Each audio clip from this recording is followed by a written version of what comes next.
Our next topic is polygon tables. The objects in a scene are described as set of polygon surface facets. That means whenever an object is rendered on the screen, this object is set again, it is considered as the set of polygons. For example, you have an object here which is again, if you look closely into the object, you can see that it is a triangle. So that triangle is a polygon. Again you have a quadrilateral like structure, that is a polygon. So it is set of polygons, is it? So the description of each object includes coordinate information specifying the geometry for polygon facets, and also it includes surface parameters such as color, transparency and light reflection properties. So for any geometric object, whenever you say, it has to be specified using polygon facets. Okay, so here you have surface 1, surface 2. So these are the two facets you have here, polygon facets. And the surface parameters also, it's defined with different colors, and its transparency also may be different, and the lighting effects whatever you provide for the surface also may be different. So it has got some of the information. So now the data of the polygons has to be placed somewhere, where you are going to place the data of this polygon. The data is placed in the tables, okay, that are used in subsequent processing, display and manipulation of the objects in the scene. So let us see how the data are being stored. Okay, the polygon data tables are organized into two groups. Okay, first one you have geometric tables and next one you have attribute tables. So let us see how you can write the geometric tables. Okay,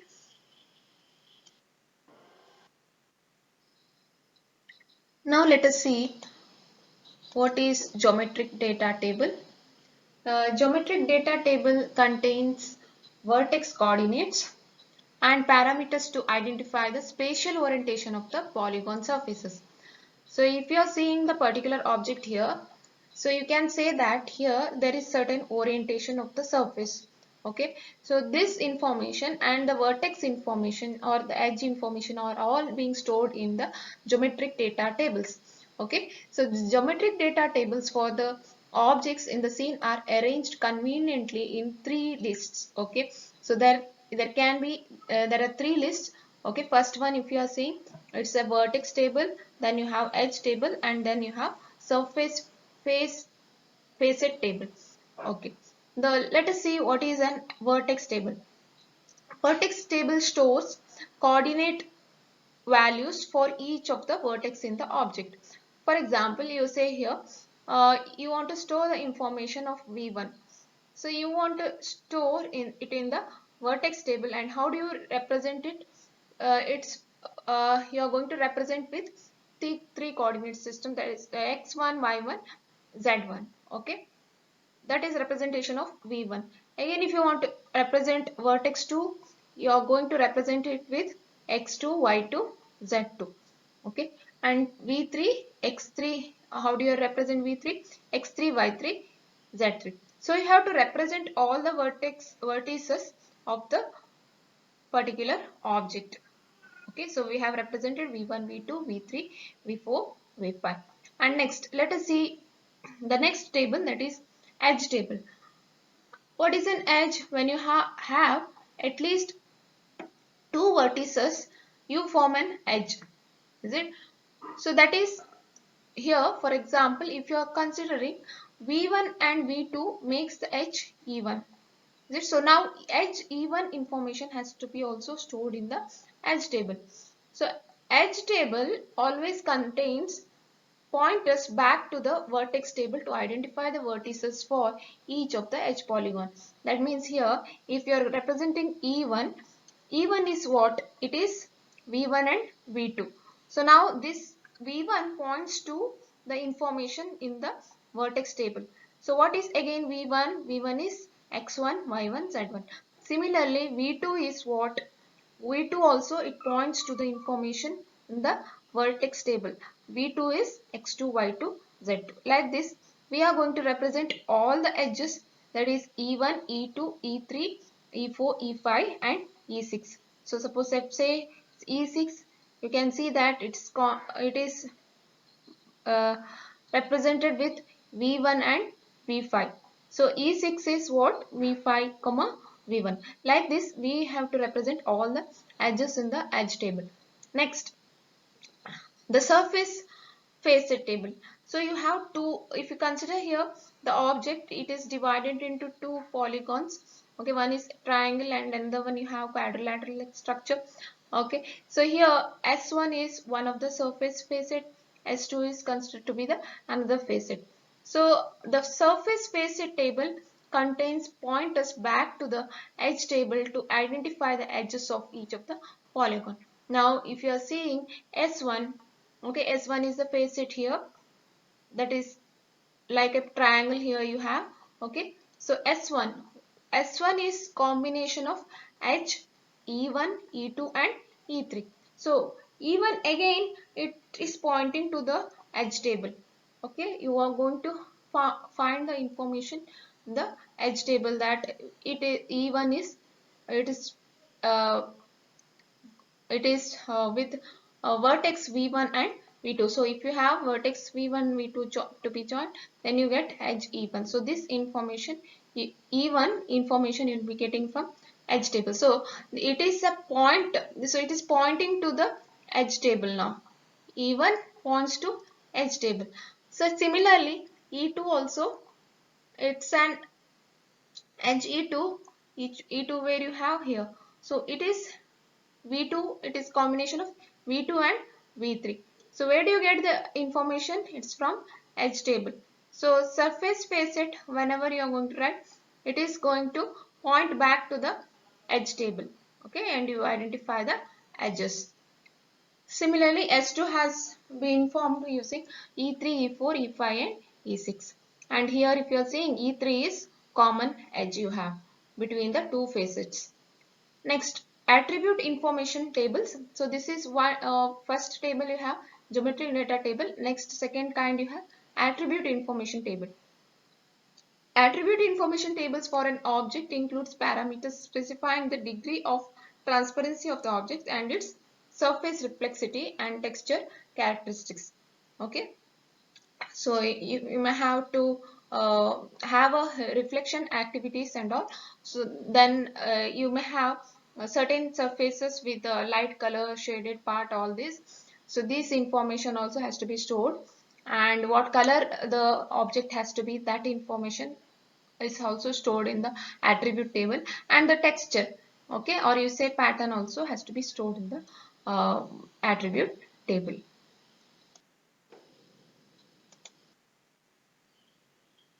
Variations you have. So let us see whether you have to include only the vertex table or edge table or your surface facet table. So let us see the variations, how you can do the arrangements to display the particular object. The object can be displayed efficiently by using data from the edge table to identify polygon boundaries. So there is an alternative arrangement that is used. We are just using two tables in this case. This is an alternative method where you are going to have only vertex table and surface facet table. But this scheme is less convenient and some edges will be drawn twice in the wireframe display. So this is not that good kind of variant we can say, because it in this kind of method, even if you are using only two tables, but there is one disadvantage that edges may be, some of the edges may be drawn twice in when drawing the initial wireframe display. So another possibility we have, another alternative can say, that is in this case you may be using only surface facet table. Again, this also has got a certain disadvantage, that is it duplicates coordinate information, since explicit coordinate values are listed for each vertex in each of the polygon facets. So this method is also not that good. So we go for another kind of table, or an alternative we can say. So we would expand the edge table to include forward pointers into the surface spaced table. So let us see that how you can write this particular edge table now. In this, what we are going to do here is mainly, if you are seeing the edge table, okay, the edge table will also include the surface information. So in the previous case, how we have written, edge table had included only the vertex information, but now in this alternative what we are going to do is the vertex information, along with that we also include the surface information. For example, E1, edge E1 is formed by V1 and V2. Okay, V1 and V2, that information you have, and where it exists, where the edge exists, it is in surface S1. So I include surface S1 here. And next, if you are considering E2, it is combination of V2 and V3. Where it exists, HE2, it exists in surface S1. So that's information we are going to enter. Like this, HE3. E3, if you are considering, it is a common H for S1 and S2. Now this both information has to be included in the H table. So I write it as E3 as it is combination of V3 and V1, and then you have it is S1 comma S1 comma S2. That means edge E3 is common to S1 and surface S2. So rest of the things you can easily write. Okay, remember that the common edge will also have uh, the two extra attributes here. For example, okay, so V3, V1, S1, S2. Okay, so this is one example. You can give any example for your exam. Okay, so this is another alternative method to represent the geometric data table.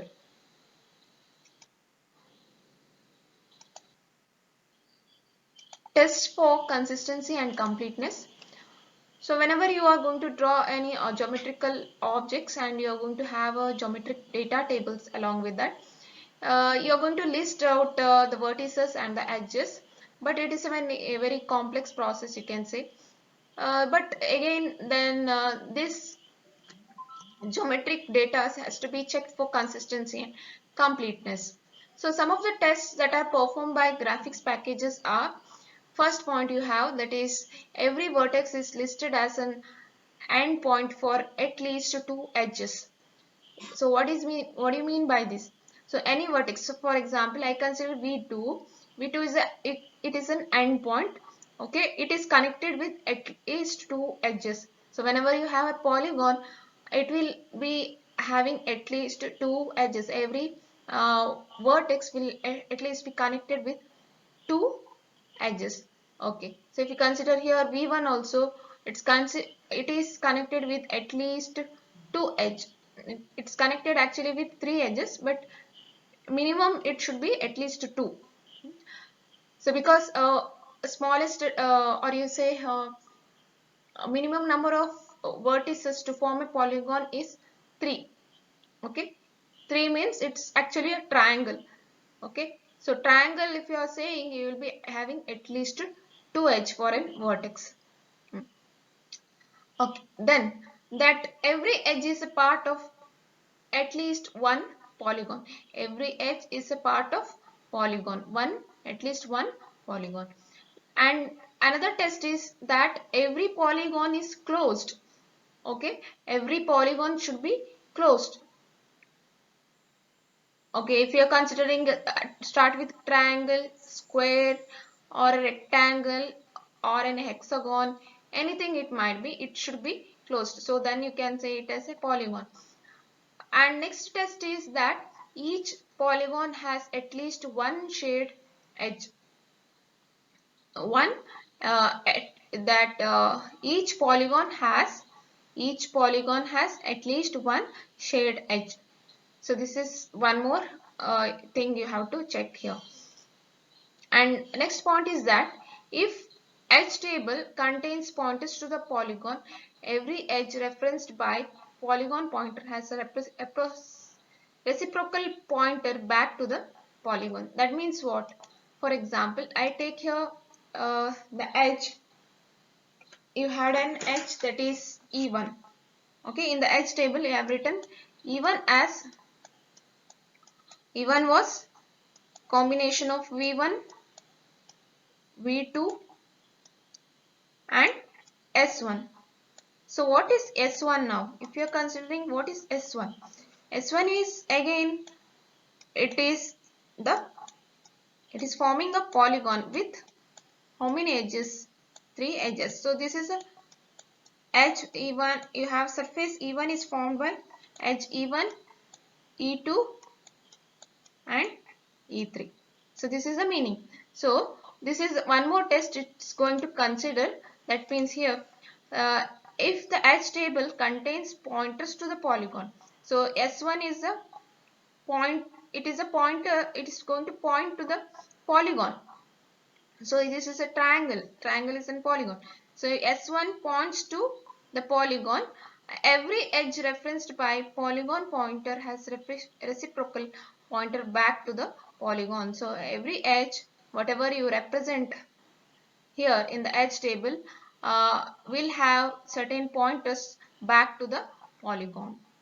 So surface S1 means it is a polygon. Again, if you have somewhere, if you are saying E6, okay, in the edge table you will be having E6. E6 is combination of V5, V1, S2. So again, S2 is what? It is again a polygon. It's pointing to polygon. Polygon equations. Each polygon in the scene is contained within a plane of infinite extent. The general equation of the plane is ax plus by plus cz plus t is equal to 0, where xyz is a point on the plane and the coefficients are a, b, c and d, or we call it as a, b, c, d as the plane parameters.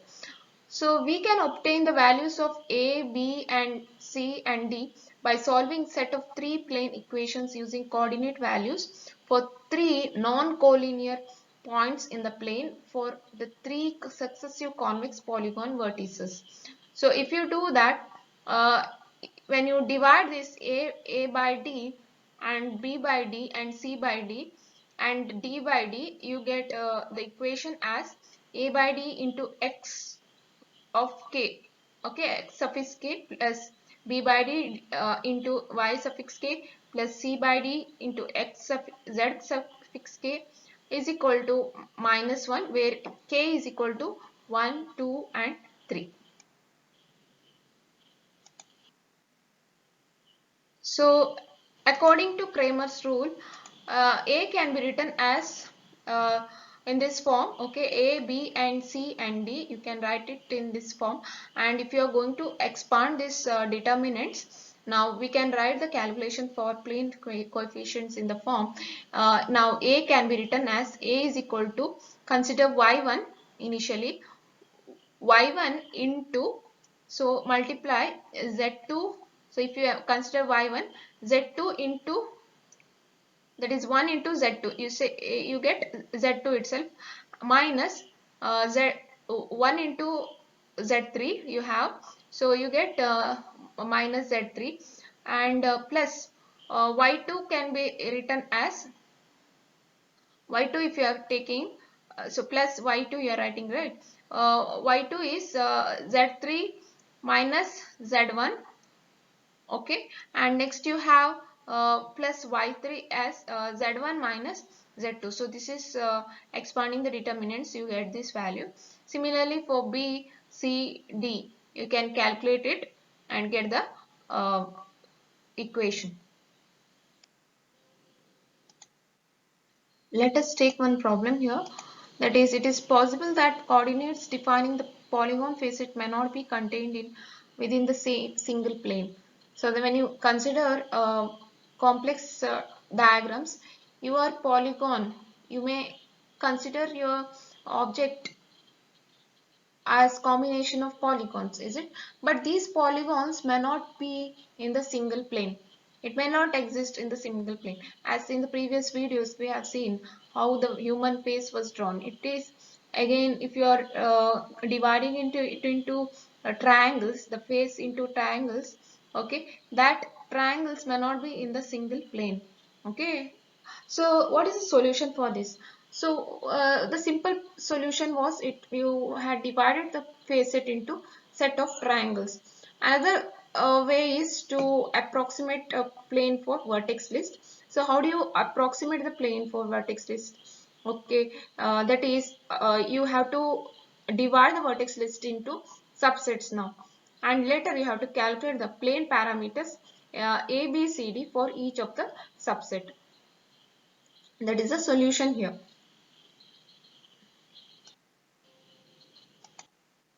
Now let us see what is front and back polygon faces.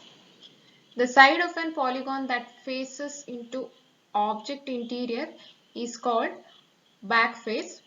For example, if you are seeing here, it's an polygon actually, and the side of the polygon that faces into the object interior.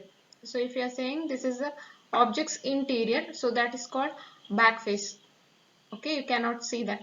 And the visible or outward side of the polygon, we call it as front face. So here you have front face, here also you have, which is visible to the viewer, okay, or the camera.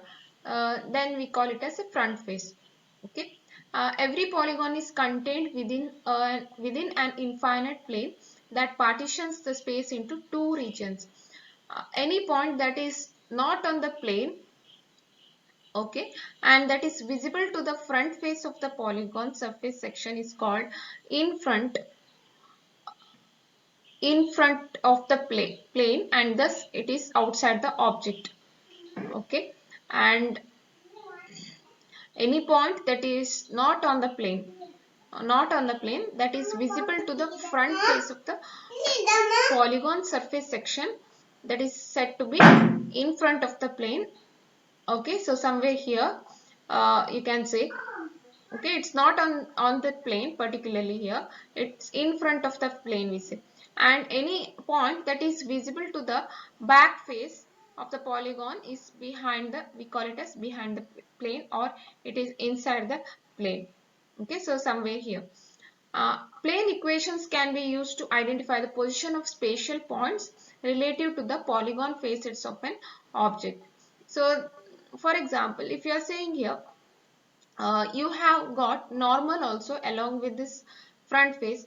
So this normal will be always perpendicular to the plane. It will be, the angle between this normal and the plane will be 90 degrees. Okay, so that is one more point you have to note. So this is one normal you have, and next normal you have here normal. Okay, so this is also exactly 90 degree to the plane.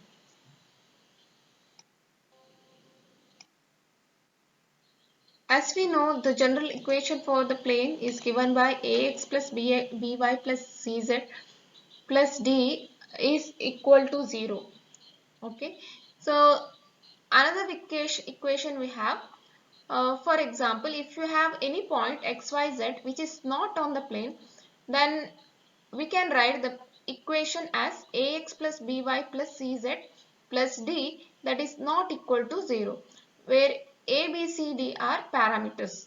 Okay, so based on the value obtained for ax plus by plus cz plus d, we can consider whether the point lies behind the plane or in front of the plane.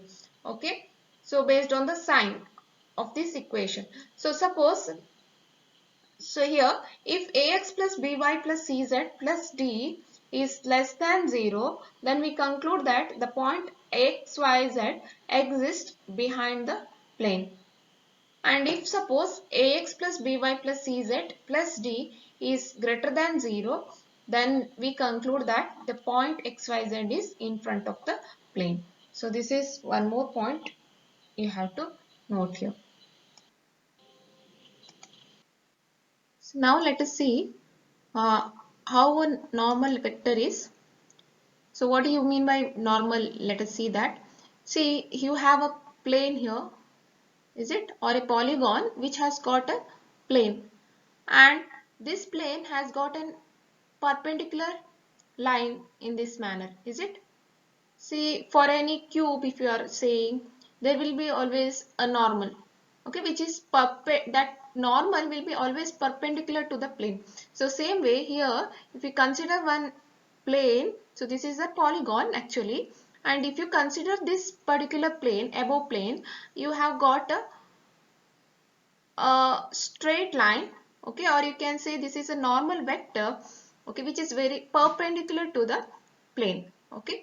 So that is the orientation of the polygon surface in the space can be described with normal vector for the plane that contains the polygon.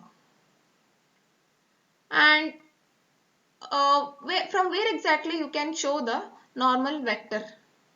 Okay, if there is a normal vector, how you can show the normal vector? So the normal vector points in the direction from inside of the plane to the outside. Okay, inside to outside. That is from back face of the polygon to the front face of the polygon. Okay, thus the normal vector for this particular plane, for example, if you consider this, for this plane, the normal vector can be written as n is equal to 1 comma 0 comma 0. That is the value. So normally we represent a normal vector with three values, that is n is equal to a, b, c. But for this particular example, now n is equal to 1 comma 0 comma 0, which is in the direction of positive x-axis. So you have an x-axis here. So since it is in the positive direction of x-axis, you have written 1 comma 0 comma 0. So that is a normal vector that is pointing from inside of the cube to the outside, and it is perpendicular to the plane, that is x is equal to 1. So since it is perpendicular to the plane x is equal to 1, we have written it as n is equal to 1 comma 0 comma 0. So the elements of the normal vector can also be obtained using cross product. Okay, vector cross product calculation. So let us see that how to write it.